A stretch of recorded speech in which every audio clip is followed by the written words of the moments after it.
Welcome back to Bachelor in Paradise, the morning after. I'm Gabby. I'm Mackenzie, longtime Bachelor fan, first-time recapper. And today we're talking all about Demi's girlfriend joining Paradise and her heartbreaking breakup with Derek. So many feelings about it.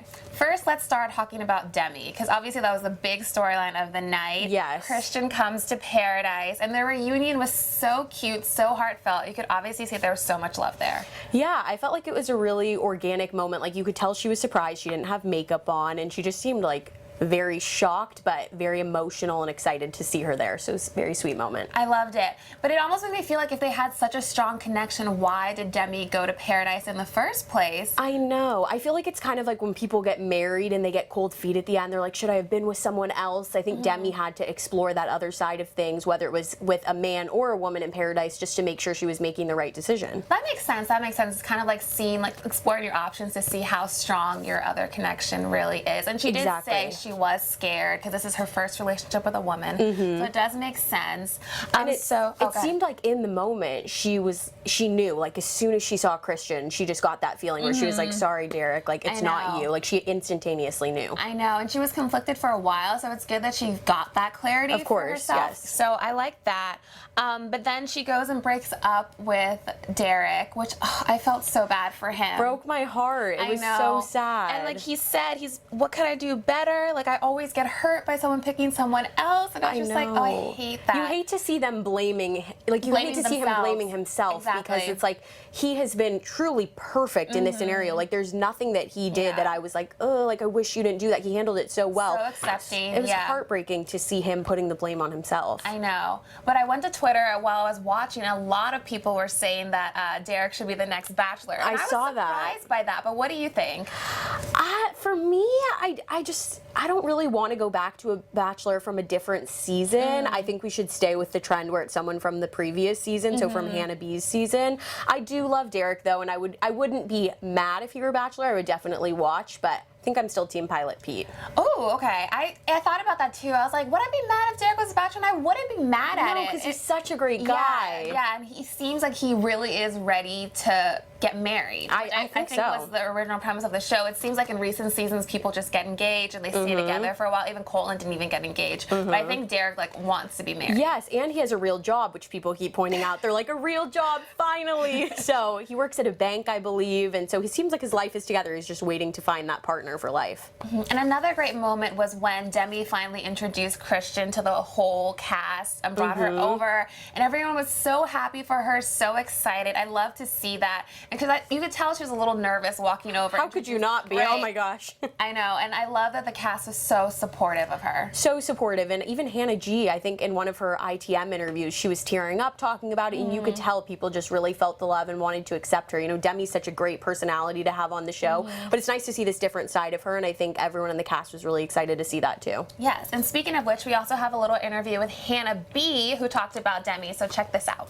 I'm proud of you of Demi. She had a big episode last night. I'm so proud of Demi, but I've always been proud of her, and I've known how strong she is, and I just think she is so brave to step into this new chapter for not just herself, but for all of Bachelor Nation, and kind of open a conversation that we really haven't had on the show before, and it makes me really proud of just being a part of the Bachelor franchise at this time, that they took on this conversation head on and allowed Demi the opportunity to share her truth and to have this, to not have to go off screen to figure it out, but like really embracing that and embracing her and her journey to find love.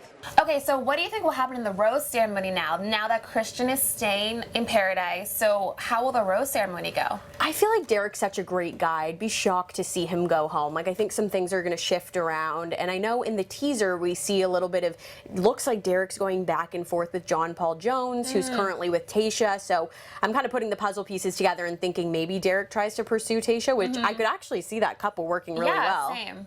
I would so love we'll that. see what happens. We but will. obviously, I think Demi is all in with Christian. They said I love you, sure. so it seems like they are now a solid couple. Yeah, so we'll see if she gets her happy ending, but I think we're all rooting for her. Yes, definitely. Okay, moving on. Another love triangle. Blake is in another love triangle with my Christina and goodness. Caitlyn now. If I hear the word stagecoach one more Oh my time, I don't gosh. know what I mean, I'm going that to comes do. up again in this episode as well. It does. I love that he kind of makes a joke out of it now, though, because Yeah. he's like, I met her, not at Stagecoach, And but we this didn't hook happened. up. We didn't hook up. Yeah, exactly. He has to kind of preface everything now because he gets Exactly. in trouble. But Christina comes into the mix now with Blake because she wants his friendship rose. Does she really want a friendship rose or does she want Blake? I don't know. Like, I feel like it's just kind of a game to her, and I think because on last season of Paradise, she was in that love triangle with Dean and D'Lo, and she was kind of, you know, I feel like she walked out of it feeling like she could have done more, like right, she so wasn't wants tough to be enough. More in control. Exactly. So she came in this season wanting to be in control, but it's like it's too much in my opinion. And I think my thing is if you're truly good friends with someone, wouldn't you want them to be happy and to find love? Exactly. And that was Caitlin's point as well when she pulled her aside. She's like, you know, I don't understand your motives here. And Christina got really defensive about it. She really did. And I when she said honey, I was like cringing in my seat. I was like, oh my gosh, like just the way she talked down to her. I didn't love that. I wish Christina had kind of just talked more calmly because I think then Caitlyn would have heard what she was saying and processed it Right, more. exactly. It almost made it seem like she was doing something shady because she was trying to defend herself. Yeah, she was on edge from the second like Caitlyn pulled her aside. I will say though, I didn't love when Caitlyn started talking about, you know, women supporting women. No, because it always turns to that, I know, doesn't it turns to that. It's a little bit much, especially when she goes back to Caitlyn. It's like, oh, she's such a bitch. Okay, yeah, it's like, okay, talk about women supporting women. You probably shouldn't be saying that. I know. But I almost wish Blake would have gotten involved or like at least pulled Caitlyn aside and said something or pulled Christina aside and something. It looks like he's just almost happy to have the women fighting over him. I mean, he's been in such a bad position all of Paradise that this is like heaven to him. He's like, finally, people actually like me. I know. But I think it's just so obvious that he doesn't like Caitlyn. He doesn't have feelings for her. He's playing the game, which is what you have to do in Paradise, but he's just waiting at this point for Caitlyn to be like, okay, I'll give you the rose. And he's like, perfect, I'm into next week. I can focus on someone who I actually like. So with the rose ceremony coming up, do you think he would give his rose to Caitlyn or to Christina? I don't know. I almost feel like Christina. Like, I don't think his connection with Caitlyn is strong enough for him to give the rose to her and send Christina home. Yeah, I'm not 100% sure. I mean, they did kiss on the date. It seemed like they got along, but I don't know if like sparks really flew between them. I didn't feel the sparks. I'll say though, I wouldn't mind seeing Christina go home. I feel like she obviously doesn't have a connection, and I think she's just stirring drama at this point, which is obviously good for TV, but it's a little annoying. Yeah, I think her time will be wrapping up soonish. We'll see. Soonish, hopefully. All right, another love triangle that kind of formed, Chris, Katie, and Jen. So we've seen Chris and Katie build this relationship. They seem to be going well, and then Katie starts self-sabotaging. I hate to see it. I hate it. It always happens.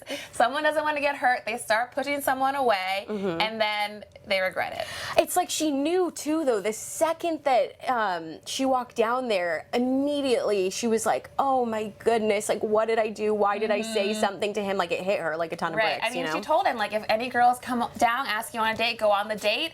And he did that, and then she's like, why did he go on the date? Exactly. But she was, I appreciated she wasn't blaming Chris. She was like, this is totally my fault. I shouldn't have said anything. Because a lot of times that happens, and then girls are like, well, he should have known what I really meant. I know, and it's exactly. like, read my mind. Not a mind reader. Exactly. Yeah. And I thought good for Jen. I mean, to me, that made the most sense. Like, the match, like, I felt like that was a good pick on her part out of the other guys there. Like, her and Blake, like, well, speaking of that, they also talked before, according to Caitlyn, so they had a connection. So it made me wonder, is there a woman in Bachelor world that Blake has not talked to romantically at this point? I honestly don't think so. And at that point, if I'm one of the girls who he hasn't talked to, I'd be like, what is wrong with me? Like, I know, Blake hasn't wanted to talk to me. He's just, his hands are in all the cookie jars. Okay, so Definitely. Jen and Chris's date, they go on a boat, and I was like, saying, like, lucky for Katie, the date went awful. I mean, he was throwing up the whole time. So I was like, that's a little bit of a win for her. But then they come back and they have a little hot tub date. So I was like, ooh. The only thing I didn't love, and maybe this was the editing, but when he came back, he went straight somewhere with Jen. And I was like, I feel like you should go to Katie and just be like, hey, our date was a little rough. Like, we're going to talk a little bit more here, and then I'd love to talk with you. Exactly. And that could have been the editing, but that kind of rubbed me the wrong way a little bit. Yeah, I agree with you with that. But yeah, do we see a connection with Jen, or do you think he'll go back with Katie? I think he's kind of conflicted now that Katie put those doubts in his mind. Like, he seemed so solid before, and now he's doubting it a little bit. But I do think ultimately he'll go back with Katie. I think so too. I think they had like a really organic connection. And I think when he was with Jen, he was almost kind of justifying it to himself, like, oh, she's a little bit more mature. She knows what she wants. It's almost like he was trying to convince himself. Yeah, But it's like a defense mechanism because of what Katie said. He's like, oh, well. Exactly. Yeah. But I think they'll work out.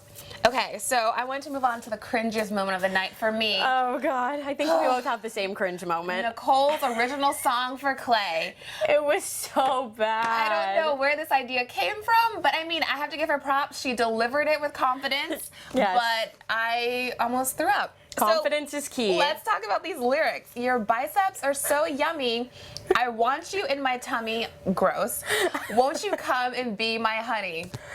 Wow. That takes dedication though to write an original beautiful. song for a man. And he loved it. He loved it. I think Clay just loves Nicole's silly personality, and we've seen that Nicole is able to make fun of herself. Like, I know when they did the GoPro date, there was those horrible pictures of her on Twitter, and she reposted them laughing at herself, Yeah. so I'm sure she's doing the same with this song, and I think that's part of why Clay really likes her. I know. I mean, I love a girl that can laugh at herself, doesn't take Same. herself too seriously. And obviously, if he could love that song after all the awkwardness, I think they're meant to be. They must be. He must really love her to, sit through that song. Okay, we need to take a moment of silence for Katie's crying. Oh, gosh. Because the poor girl just cries so hard that no one can understand her. And you can Yeah. see the look on the friends' faces. They're like, like they're trying to give her Take a advice, breath. but they don't Take know a what breath, she's girl. saying. Take a breath. Exactly. It reminds me of the scene with Wills where she just broke down. It was just incoherent. That was absolutely ridiculous.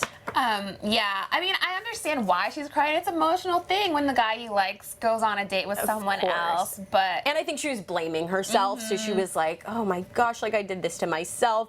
It's just always like painful to see her crying and trying to talk through it. Was she a big crier on Colton season 2? No, that not her thing? really. Oh, I feel okay. like she really didn't get that much airtime on Colton's season. Like, not as okay. much as she deserved. Oh well, I like her. I like her in Paradise. I think. Me too. I like when someone wears their emotion on their sleeve. So Yeah, same. I'm all about it. Yeah, me If you too. want to cry, just cry. Let it Let out. it out. Let it out. Exactly.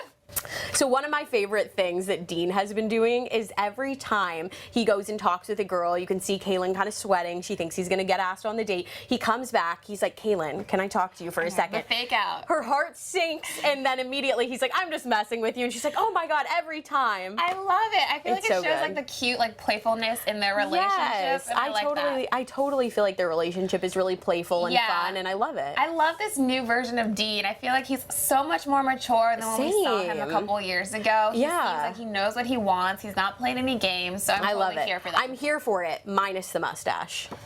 Yeah, I have to agree. I don't love the mustache as much, but I will say it does make him look a little bit more refined. Yeah, I mean the In a long way. hair and the mustache, it's fitting since he lives in a van, I guess. I know he lives in a van. He's working it. I think it's just a phase. Good for He'll him. grow out of it. We'll let it happen. Yeah. If you guys liked that video, make sure you like and subscribe. And make sure to head to Access Online for more Bachelor in Paradise.